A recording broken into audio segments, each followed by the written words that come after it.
Are you looking for a laptop with a very large display that's super portable and is also high quality? Say you want to work on the go, or you're sitting on the couch at home and just want a big screen laptop. Well, Asus's new Zenbook S16 is a laptop that should be at the top of your consideration list. Its screen is large and gorgeous, its battery life is long, and compared to the MacBook Air 15, one of its closest competitors, it performs better, at least in multi-core. That being said, the Air feels cooler to the touch in real-world use. Now, compared to the Samsung Galaxy Book 416, a Windows competitor that includes either a Qualcomm or Intel chip, the Zenbook is a better buy. It has better battery life, a much better trackpad, and comes with more memory even in its cheaper configuration. Those Samsungs can also feel warm like this laptop, and they have worse fan noise. If you're considering the LG Gram 16 over this one, that laptop feels way cheaper and gets very warm to the touch. With that said, here's how we came to these conclusions. We're going to get started with the display. Our Zenbook S16s both have a 16-inch 2880 by 1800 OLED touchscreen with stylus support. It has a wide color gamut covering 100% of sRGB and P3 and 95% of Adobe RGB. This means it is perfect for professional color work. The screen goes up to 120 Hz but does not support dynamic refresh rate, so you'll have to manually set it to 60 Hz to get its best battery performance. Also, the display only reaches about 380 nits of brightness, which, although common for these OLED panels, isn't as bright as we'd like, especially considering it is a glossy screen, so you will notice reflections when working near a window or a bright light. In fact, due to the coating used on the display, I even noticed some colorful reflective patterns, which was distracting. Their screen door effect is also quite noticeable. This means that if you are looking at white or light-colored content like a Word document, you can see colored pixels peeking through. Overall, having a large 16-inch screen on such a portable laptop is great for getting real work done. And the screen is very good. But we don't want you to think it's as perfect as something like the 16-inch display on the MacBook Pro. Moving on to the chassis, it is best in class in terms of portability for a large screen laptop. It weighs only 3.3 pounds, which is the same size as the MacBook Air 15, so props to the Zenbook for achieving this with its larger display. Its weight is slightly less than the 16-inch Galaxy Books we've been comparing it to, and much less than the machines with the same size screen and dedicated graphics, like the ProArt P16 or Yoga Pro 9i. Not only is it light, but it is also super thin, and you aren't sacrificing build quality like you are on an LG Gram for this kind of low weight. The screen is sturdy enough to use the touchscreen, and there is not any obvious screen flex. Deck flex is also very minor. In fact, it's sturdier than you would think for such a thin laptop. It also has large, comfortable palm rests. I do find the keyboard to be low travel, and generally key presses feel a bit squishy, but it gets the job done. Its backlight is a white light, which makes the key characters easy to make out on the darker gray model. But on the light-colored model, this is an issue.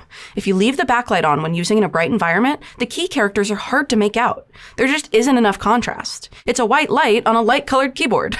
The trackpad is a standard mechanical one. It is nice and large, and tracking felt as accurate as you'd get for such a trackpad. And I had no palm rejection issues like I did on Samsung's Galaxy Book trackpads. We have both versions of the Zenbook S16. The lower tier model comes with a 10-core 365 chip, 24 gigs of RAM, and a terabyte of storage. And the higher tier model comes with a 12-core HX370 chip, 32 gigs of RAM, and that same terabyte of storage. Everything else about these laptops are identical. Now, let's get into the performance of these laptops. In single-core performance, which is what leads to many applications feeling snappy and responsive, the Zen 5 chips do very well. In Geekbench Multicore, which tests a variety of common performance tasks, they do have a strong showing, but their scores are a bit lower than the higher-tier Qualcomm chip here in the Samsung Galaxy Book 4 Edge 16. In Cinebench, which tests the CPU when it's maxed out, we see a similar difference in scores, but we do start to see how efficient both of these Zen 5 chips are. Asus limits them to 33 watts of power draw in performance mode, and the average wattage they are pulling even lowers to 27 watts in their standard mode.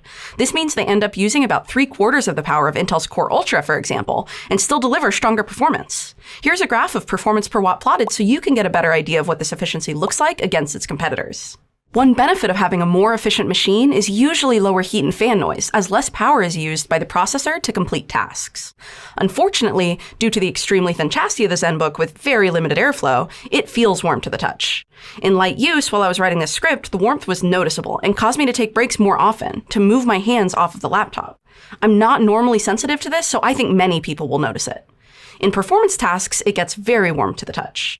On the flip side, the fan noise was excellent, meaning in real-world use, we never heard it. But in high-performance tasks, it does become noticeable.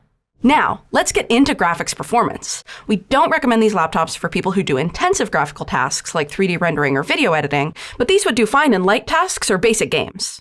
In Wildlife Extreme, which is a cross-platform graphics benchmark, the 890M graphics in the HX370 have a similar showing to the Galaxy Book with Qualcomm. If you are considering a Snapdragon laptop instead of one of these, just be aware that many applications that utilize graphics run better on Windows x86 versus Windows on ARM, which is what those Snapdragon laptops use. So we think the AMD chips in these Zenbooks would provide you with better versatility than the Snapdragon chip in the Galaxy Book. To compare to Intel's integrated Arc GPU in the Core Ultra, we are showing performance of the Zenbook 14, as we no longer have the Samsung 16 with that chip here in the studio. On the left side of the laptop, you get an HDMI 2.1 port, two USB-C 4.0 Gen 3 ports, and a headphone mic combo jack. On the right, you get a USB-A 3.2 Gen 2 and a 4.0 SD card reader. That means it provides fast UHS 2 speeds. You'll notice that the USB-C ports and the HDMI port are all on one side though, which is a bit disappointing, as it means you can only charge and use external displays from one side of the laptop. Next, one of the places we think these Zenbooks really shine is in their battery life. Not only do they include a 78 watt-hour battery, but the power efficiency of their AMD Zen 5 chips also helps them conserve energy quite well. In high-performance tasks like Cinebench, we only see better results from the MacBook Air, but that laptop's multi-core performance is much worse than this one. In our video playback tests, we actually see a stronger showing than the Air, especially in the HX370 chip version, which is surprising considering it has 12 cores compared to our 365 Zenbook with 10.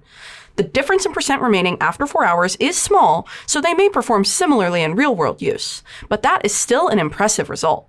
That makes these Zenbook S16s a great pick for students and those who want exceptional battery life, who need Windows rather than macOS. As far as the speakers go on this device, we were very impressed. The soundstage is good, they get very loud, and they sound clear. Compared to the MacBook Pro 16, which is known for having the best speakers in a laptop, these don't sound quite as natural and the bass is not as evident, but these are pretty close. So great job, Asus. Here, have a listen.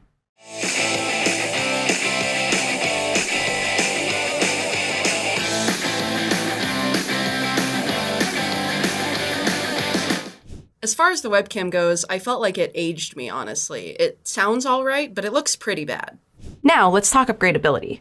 Luckily, the screws on the bottom of the laptop are easily accessible, so you'd be able to upgrade your storage later as needed.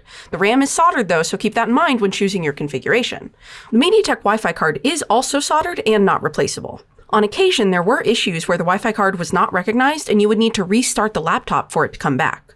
Other owners also reported this on Reddit. A new BIOS and MediaTek driver update was just released, and it appears to have fixed this issue. This brings us to our conclusion. The Zenbook S16 is a very unique device with a lot of positives. Compared to other thin and light large screen laptops such as the MacBook Air 15 and Samsung Galaxy Book 4 16s, the Zenbook wins in how portable it is for its screen size.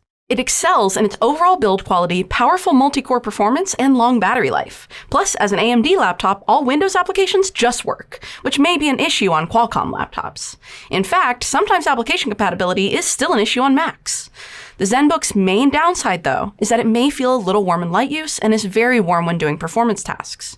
If you are okay with this, we think you will really love this laptop. If you've decided to buy one, make sure to use our links in the description as it helps us grow the channel and make more videos, which we know you guys are asking for. You could also give us a like and get subscribed. If you want to see all the laptops we recommend for different types of buyers and where to go to get the cheapest prices on them, check out our website. Till next time, go do something awesome with your day, and we'll catch you later.